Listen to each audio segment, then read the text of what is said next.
Welcome back to Kuma English Listening Hub.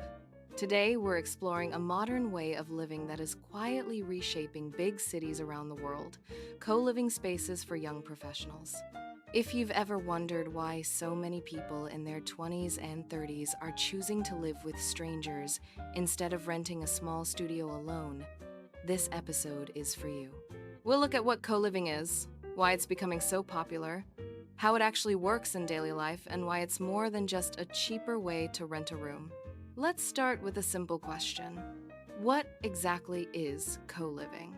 At first glance, co-living might look similar to a traditional shared apartment. A group of people live together in the same building and share common areas like the kitchen and living room. However, co-living spaces are usually designed and managed by a company, not by the tenants themselves. This means three important things. First, the rooms are often fully furnished. You don't need to buy a bed, a desk, or even kitchen equipment. You just arrive with your suitcase. Second, services are usually included. Things like cleaning of common areas, high-speed internet, sometimes even fresh bed sheets, are part of the monthly fee. And third, there is a built-in community. The company often organizes events, group dinners, or workshops to help residents get to know each other. So, while a traditional flat share is usually arranged informally between friends or strangers, co-living is a more structured, professional version of shared housing. Now, why has co-living become so popular among young professionals in large cities? There are several reasons, and they are closely connected to how we work and live today. One major reason is the rising cost of housing.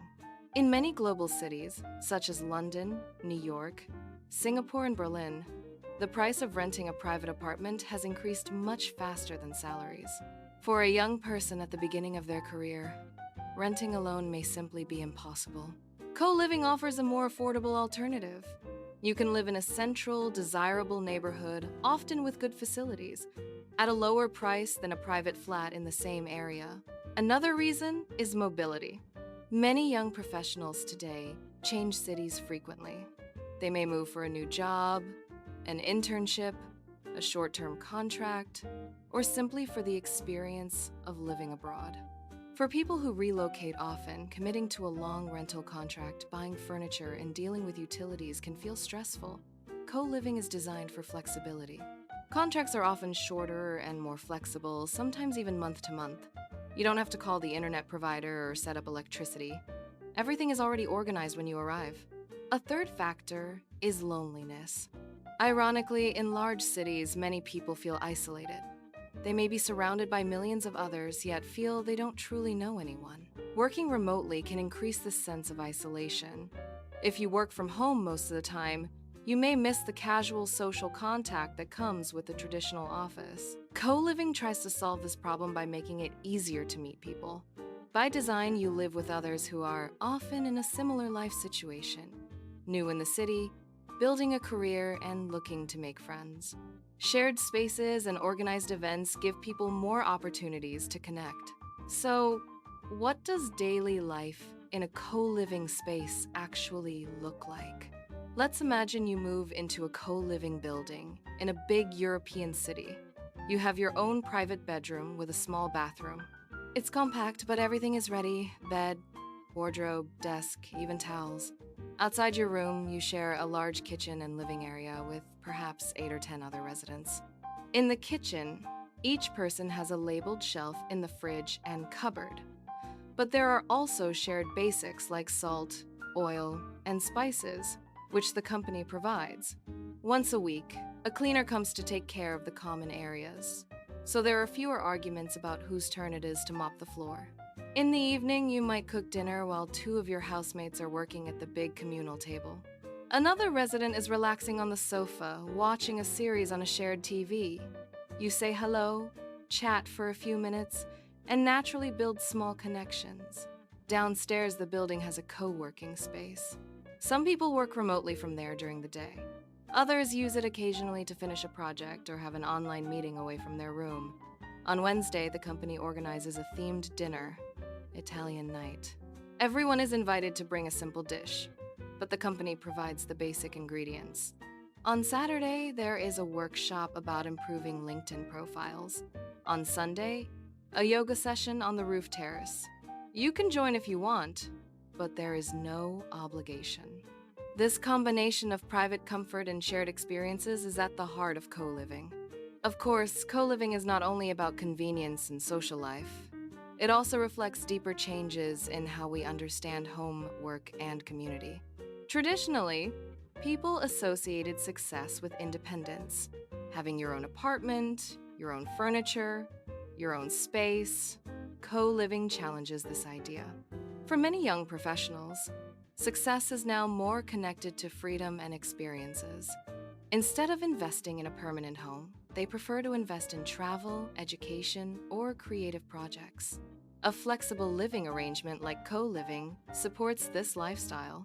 At the same time, work itself has become more flexible. The rise of remote work, freelancing, and digital entrepreneurship means that many people can choose where they live more freely than in the past.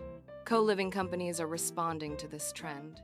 Some offer international networks, where members can move between cities and use the company's different buildings around the world. In this way, co-living is not just about sharing a kitchen.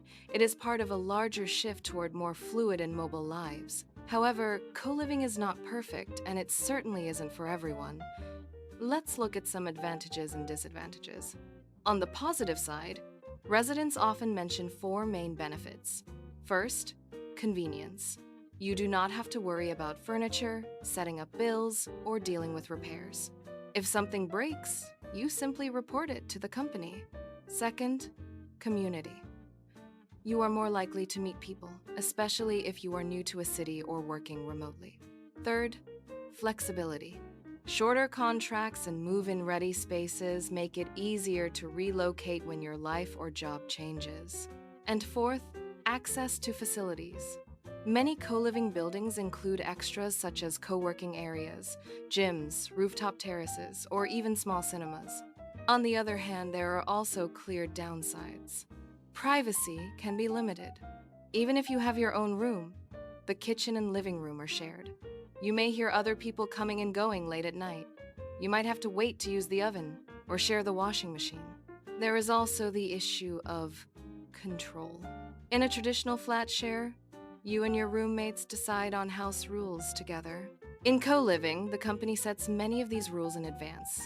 Noise levels, guests, even decorating your room might be restricted. Another concern is cost. While co-living can be cheaper than renting a private apartment in a very central area, it is often more expensive than an ordinary shared flat in a less fashionable neighborhood. Some critics argue that co-living companies are just repackaging the idea of student dormitories and selling it at a higher price. Finally, there is the question of stability. Because contracts are flexible, people may come and go quite frequently. If you are hoping to build long-term friendships with your neighbors, this constant change can feel disappointing. Despite these challenges, co-living seems to be more than a passing trend. So, what does the future of co-living look like? Some experts expect co-living to spread beyond young professionals. For example, there is growing interest in intergenerational co-living. In this model, younger and older people live in the same building and support each other. Younger residents might help with technology or shopping, while older residents offer life experience, conversation, or even childcare.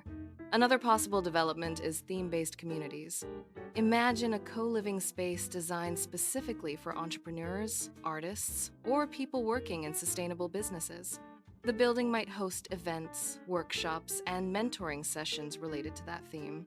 There is also increasing discussion about sustainability. Co-living can, in theory, use space and resources more efficiently. Sharing appliances, energy, and space may reduce the environmental impact per person. Some companies are experimenting with eco-friendly buildings, shared bicycles, and local food cooperatives. At the same time, cities and governments are paying more attention. They are trying to decide how to regulate co-living. Should it be treated like regular housing? Like a hotel? Or something in between? This legal framework will strongly influence how quickly co-living expands. Now, let's connect this topic to you and your English learning. Why is co-living a useful subject at C1 level? First, it introduces rich vocabulary related to housing, work, lifestyle, and society. Words like flexibility, mobility, isolation, facilities, community, and regulation all appear naturally in this context. Second, it gives you a chance to practice expressing balanced opinions. Co-living is not clearly good or bad. It has strengths and weaknesses. At C1 level, you should be able to discuss both sides and justify your point of view. Third, the topic is increasingly relevant. If you ever move to a big city for work or study, you might encounter co-living as an option. Understanding the concept in English will help you read advertisements, contracts, and reviews more confidently. To finish this episode, let's try some reflection questions. You can pause after each question and answer out loud, or simply think quietly. Question 1. Would you personally consider living in a co-living space? Why or why not? Question 2. In your country or city, do similar living arrangements already exist? If so, how are they viewed by society? Question 3. Which matters more to you in your daily life? Privacy, cost, or community? How would that influence your decision about co-living? Question 4. Do you think co-living will still be popular in 30 years, or is it just a solution for a specific generation? Question 5. If you could design your ideal co-living space, what facilities and rules would you include? Answering these questions in English is excellent practice for higher level conversations and exam speaking tasks. Before we end, let's quickly review some key vocabulary from this episode. Co-living, a type of shared housing managed by a company with private rooms and shared common spaces, often including services and community events. Fully furnished. Provided with all the basic furniture you need, such as a bed, table, chairs, and sometimes kitchen equipment. Utilities. Basic services like water, electricity, gas, and internet. Loneliness. The unhappy feeling of being alone or not having enough social contact. Flexibility. The ability to change easily and adapt to new situations, especially regarding contracts and lifestyle. Facilities. The physical spaces and equipment provided for certain purposes, such as a gym, co-working area, or laundry room. Regulation. Official rules or laws created by authorities to control how something works. Try to notice these words when you read or listen to English content about modern cities and housing. You've been listening to Kuma English Listening Hub. Thank you for spending this time improving your English and exploring how co-living spaces are changing city life for young professionals. If you want to get the most from this episode, you can listen again and try to summarize the main ideas in your own words. You could also write a short paragraph explaining whether co-living would suit your lifestyle. See you in the next episode.